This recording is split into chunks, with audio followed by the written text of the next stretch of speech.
Et nos émissaires sont certes venus à Abraham avec la bonne nouvelle, en disant « Salam ». Il dit « Salam », et il ne tarda pas à apporter un veau rôti. Puis, lorsqu'il vit que leurs mains ne l'approchaient pas, il fut pris de suspicion à leur égard et ressentit de la peur vis-à-vis d'eux. Ils dirent « N'aie pas peur, nous sommes envoyés au peuple de Lot. » Sa femme était debout, et elle rit alors. Nous lui annonçâmes donc la naissance d'Isaac, et après Isaac, Jacob. Elle dit « Malheur à moi.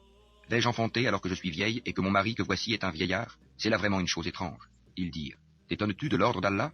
Que la miséricorde d'Allah et ses bénédictions soient sur vous, gens de cette maison.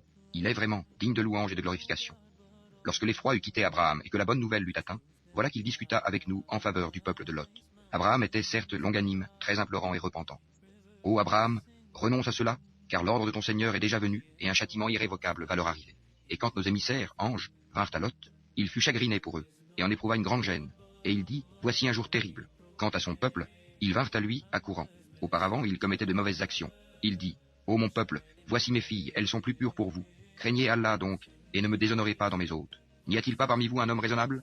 Ils dirent, « Tu sais très bien que nous n'avons pas de droit sur tes filles. Et en vérité, tu sais bien ce que nous voulons. » Il dit, « Ah, si j'avais de la force pour vous résister, ou bien si je trouvais un appui solide. » Alors les hôtes dirent, « Ô Lot, nous sommes vraiment les émissaires de ton Seigneur. Ils ne pourront jamais t'atteindre. Pars avec ta famille à un moment de la nuit, et que nul d'entre vous ne se retourne en arrière. Exception faite de ta femme qui sera atteinte par ce qui frappera les autres. Ce qui le menace s'accomplira à l'aube.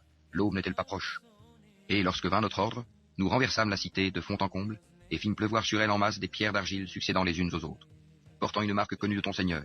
Et elles, ces pierres, ne sont pas loin des injustes.